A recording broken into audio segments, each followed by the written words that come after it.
Hariom, salutations to all.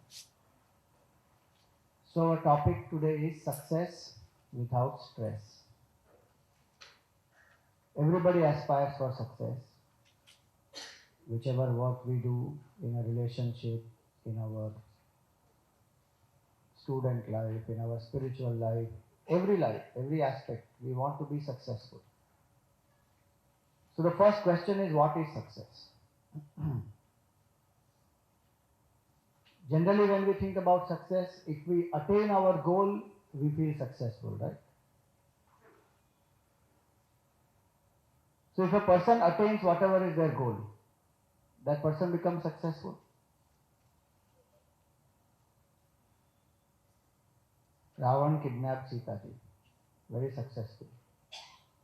But there is success. Just because a goal is achieved doesn't become success. What is the nature of that goal? That has to be understood first. Is the nature of the goal a righteous goal?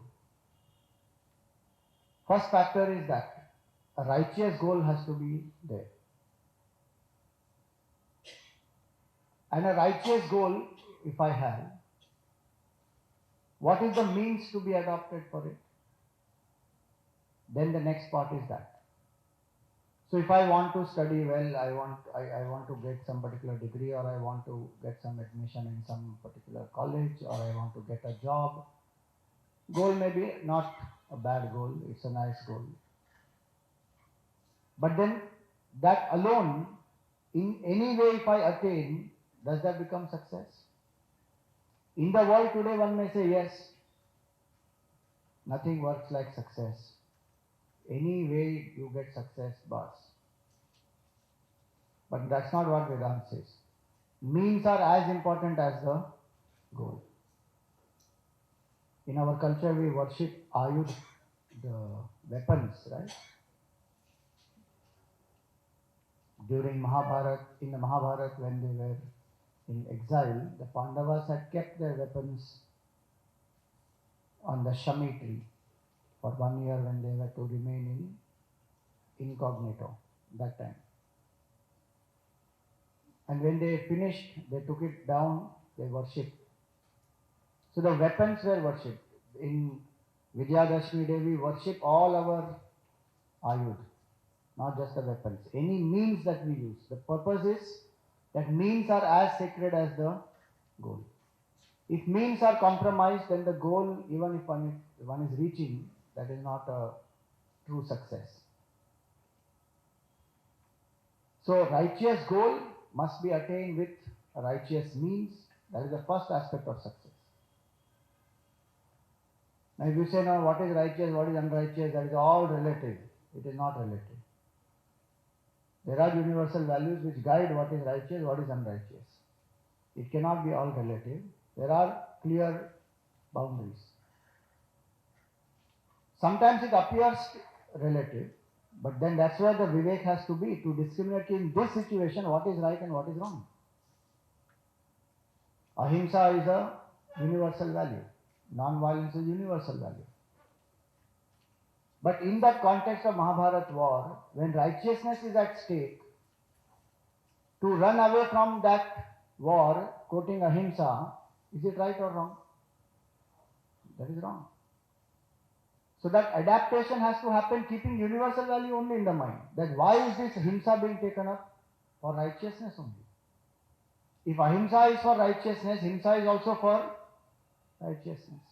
So that adaptation has to happen sometimes without losing that focus on the main righteous goal.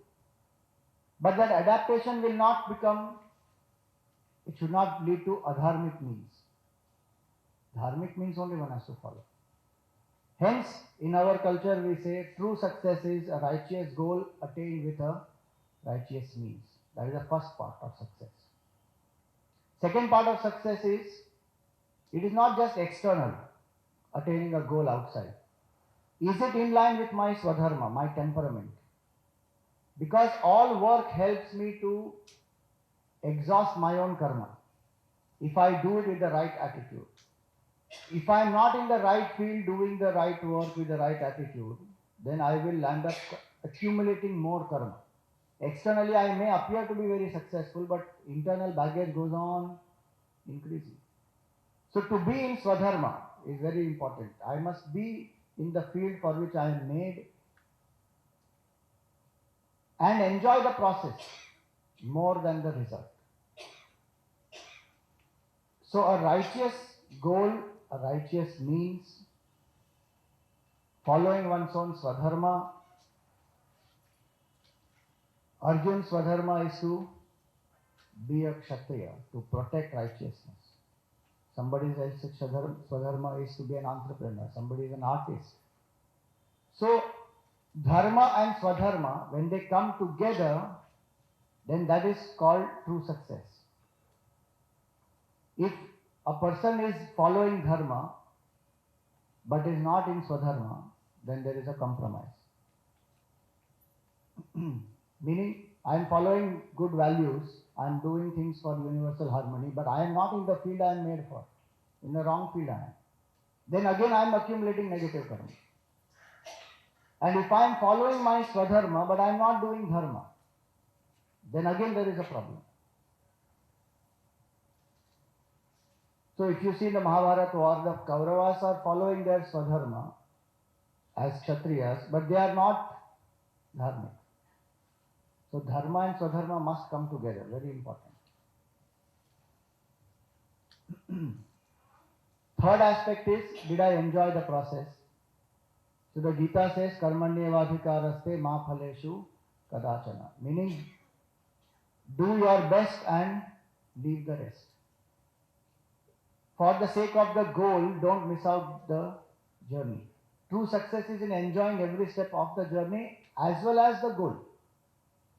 A lot of times people say, success is not a destination, it is a journey.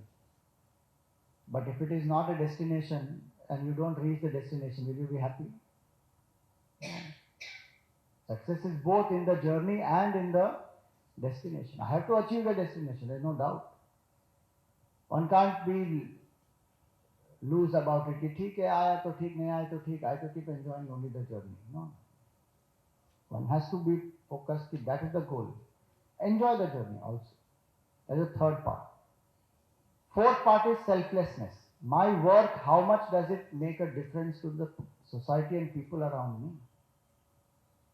Higher is the selflessness, greater is the joy, greater is the success, greater is the impact of my work and the satisfaction that I get. Today that is what happens. A lot of places, corporations and big companies, etc. Also they say that what is the impact of your work, and the greater the impact, the greater the difference it makes to the people around, more is the satisfaction and more is one's ability to stretch oneself also for it. If I see the difference it makes to people. And last is happiness. I can get all success I want, but if there is no happiness at the end of it, I am not able to share it, people are not happy around me, I have put down everybody and come up on the top. There are tremendous amount of insecurities in the people around me, and I myself am insecure. I have climbed over so many, now somebody may climb over me, and happiness will not happen. So these are 5 factors, and when these 5 happen, then success happens. So that also happens to be the first question, I think. What is success? So from Vedanta standpoint, these are 5 factors for success. What are they? Righteous goal for a righteous means. Second, it must be in line with my Swadharma. Third, I must enjoy the journey and reach the destination. Fourth, how much selflessness is there. And fifth, happiness. So a very beautiful line says that the success of a person is estimated by the smiles of people around you. That if people around you are happy, they are able to smile, there is love, then you are truly successful. If people around you are tense, scared, you are always in a controlling mode, so they are in fear, they don't know what will you do next, you may fire them, they may be very, then that is not true success. So these are 5 different aspects of success from Vedanta standpoint. And what is the biggest pursuit in life? That is the second part of this.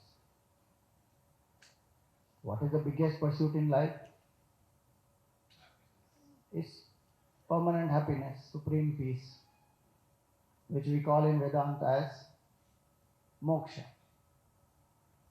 The biggest pursuit is cut down the ego and experience supreme happiness. When we cut down the ego, drop the ego, we live in unconditional love. We are able to give love.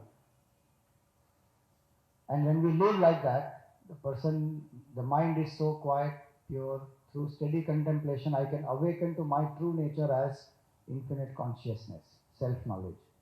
All these 3 are one and the same. Dropping of the ego, living in unconditional love, abiding in self-knowledge. That is the biggest pursuit. Why is that the biggest pursuit? Because gaining that, nothing else remains to be gained. Any other success, whatever I gain, there will always be some sense of limitation. Always the question, what next, will be there. Some emptiness, something missing, that will always remain. The only pursuit gaining which nothing else remains to be gained, that's the Upanishadic question. Actually, this is the Upanishadic question of a student in Mundaka Upanishad. Gaining which nothing remains to be gained, knowing which everything is known. So the answer for that is that once I know the self in me is the self in all, that infinite consciousness alone is all this, the person becomes fulfilled. Small I goes, one experience of supreme oneness is there, Advaita.